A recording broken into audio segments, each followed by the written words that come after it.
अस्सलाम वालेकुम। मेरा नाम ज़मान अकबर है। अस्सलाम वालेकुम। मेरा नाम ज़मान है। मैं ਕੰਮ ਤੋਂ ਘਰ ਆ ਰਿਹਾ ਸੀ ਤੇ ਰਾਸਤੇ 'ਚ ਮੈਨੂੰ ਨਾ ਨਕਾਬਪੋਸ਼ਾਂ ਨੇ ਢੱਕ ਲਿਆ ਤੇ ਉਹਨਾਂ ਨੇ ਮੈਨੂੰ ਕਿਹਾ ਕੱਢ ਦੇ ਜੋ ਕੁਛ ਹੈਗਾ ਜੀ।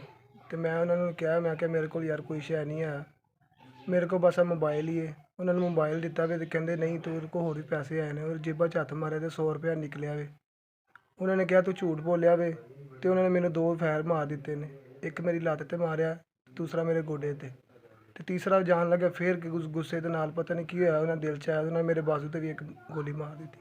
ਹੁਣ ਦੱਸੋ, ਮੈਂ ਗਰੀਬ ਆਦਮੀ ਆ, ਮੇਰੇ ਦੋ ਬੱਚੇ ਨੇ ਤੇ ਮੈਂ ਹੁਣ ਕਿੱਥੋਂ ਖਾਵਾਂਗਾ? ਘਰ ਆ, ਛੋਟੇ ਛੋਟੇ ਮੇਰੇ ਬੱਚੇ ਨੇ, ਕਿਰਾਏ ਤੇ ਰਹਿਣਾ ਵਾ ਤੇ 6-7 ਦਿਨਾਂ ਤੋਂ ਜਿੰਨਾ ਵੀ ਮੇਰਾ ਇਲਾਜ ਹੋ ਰਿਹਾ ਵੇ, ਇਹ ਸਾਰਾ ਮੈਂ ਘਰ ਦੀਆਂ ਚੰਦ ਚੀਜ਼ਾਂ ਵੇਚ ਕੇ ਤੇ ਆਪਣਾ ਕਰਨ ਦਿਆਂ ਵਾਂ। ਫੈਕਟਰੀ 'ਚ ਮੁਲਾਜ਼ਮਤ ਕਰਨਾ, 25,000 ਮੇਰੀ ਸੈਲਰੀ ਹੈ।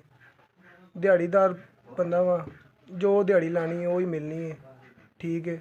ਤੇ ਮੈਂ ਹੁਣ ਦੱਸੋ ਪੱਟੀ ਕਰਾਉਣੀ ਹੈ ਤੇ ਪੱਟੀ ਕਰਾਉਣ ਵੀ ਬੰਦਾ ਬੁਲਾਇਆ ਵੇ ਤੇ ਉਹਨੇ ਮੈਨੂੰ 1500 ਰੁਪਇਆ ਮੰਗ ਲਿਆ ਤੇ ਮੈਂ ਜਿਵੇਂ ਤਿਵੇਂ ਕਰਕੇ ਉਹਨੂੰ 1000 ਰੁਪਇਆ ਦਿੱਤਾ। ਮੈਂ ਕਿਹਾ ਜਦੋਂ ਅਗਲੀ ਪੱਟੀ ਕਰਾਵਾਂਗਾ ਫਿਰ ਮੈਂ ਤੁਹਾਨੂੰ 500 ਹੋਰ ਦੇ ਦਿਆਂਗਾ। ਹੁਣ ਕਰਾਵਾਂ ਤੇ ਕਿੱਥੋਂ ਕਰਾਵਾਂ ਜੀ? ਆਪਣਾ ਇਲਾਜ ਕਰਾਉਣ ਵਾਸਤੇ, ਪੱਟੀਆਂ ਕਰਾਉਣ ਵਾਸਤੇ ਘਰ ਦੀਆਂ ਚੀਜ਼ਾਂ ਵੇਚਾਂ ਤੇ ਉਹ ਵੀ ਸਾਰੀਆਂ ਖ਼ਤਮ ਹੋ ਜਾਣਗੀਆਂ। ਭਾਈ ਮੇਰੇ ਕੋਲ ਕੋਈ ਵੀ ਘਰ ਦਾ ਐਸਾ ਚੀਜ਼ ਦਾ ਸਮਾਨ ਨਹੀਂ ਰਹਿ ਗਿਆ ਜਿਹੜਾ ਮੈਂ ਵੇਚ ਕੇ ਤੇ ਆਪਣਾ ਇਲਾਜ ਕਰ ਸਕਾਂ। ਹੁਣ ਜਿਹਨੂੰ ਵੀ ਕਹਿੰਦੇ ਆ ਕਿ ਯਾਰ ਮੇਰੇ ਨਾਲ ਮਸਲਾ ਹੋ ਗਿਆ, ਹੁਣ ਕੋਈ ਵੀ ਸਾਡੀ ਮਦਦ ਨਹੀਂ ਕਰਦਾ ਪਿਆ। ਗਰੀਬ ਆਦਮੀ ਆ, ਭੈਣ ਭਰਾ ਕੋਈ ਰਿਸ਼ਤੇਦਾਰ ਕੋਈ ਵੀ ਕੰਮ ਨਹੀਂ ਆਉਂਦਾ ਸਿਵਾਏ ਅੱਲਾ ਦੀ ਜ਼ਾਤ ਤੋਂ। ਵੇਖੋ ਇਹ ਮੇਰੇ ਬਾਜ਼ੂ ਤੇ ਗੋਲੀ ਲੱਗੀ ਹੈ, ਠੀਕ ਹੈ, ਤੇ ਗੋਲੀ ਹਾਲੇ ਵੀ ਵਿੱਚ ਹੀ ਮੌਜੂਦ ਹੈ ਤੇ ਇਹ ਨਾਲ ਹੀ ਮੇਰੇ ਦੋ ਲੱਤ ਤੇ ਫਾਇਰ ਲੱਗੇ ਨੇ।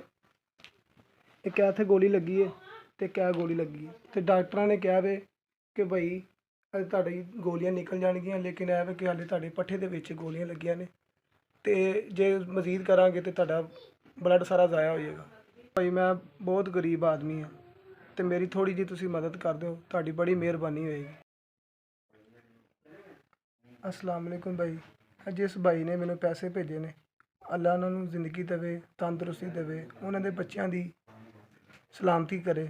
ਅਬ ਜਿਸ ਭਾਈ ਨੇ ਮੈਨੂੰ ਪੈਸੇ ਭੇਜੇ ਨੇ, ਉਹਨਾਂ ਦੀ ਬੜੀ ਮਿਹਰਬਾਨੀ, ਮੇਰੇ ਇਲਾਜ ਵਾਸਤੇ ਮੇਰੀ ਮਦਦ ਹੋਏਗੀ, ਠੀਕ ਹੈ। ਇਹਦੇ ਨਾਲ ਮੈਂ ਆਪਣਾ ਕੋਈ ਘਰ ਦਾ ਨਜ਼ੂਮ ਚਲਾ ਲਾਂਗਾ, ਕੋਈ ਆਟਾ ਲੈ ਆਵਾਂਗਾ, ਕੋਈ ਚੀਜ਼ ਲੈ ਆਵਾਂਗਾ। ਨਹੀਂ ਤੇ ਮੇਰੇ ਕੋਲ ਤਾਂ ਇੰਨੀ ਹਿੰਮਤ ਨਹੀਂ ਹੈ ਕਿ ਮੈਂ ਕੋਈ ਚੀਜ਼ ਲੈ ਆਵਾਂ। ਇਹ ਬੜੀ ਮਿਹਰਬਾਨੀ ਜਿਸ ਭਾਈ ਨੇ ਵੀ ਮੇਰੇ ਵਾਸਤੇ ਮਦਦ ਕੀਤੀ।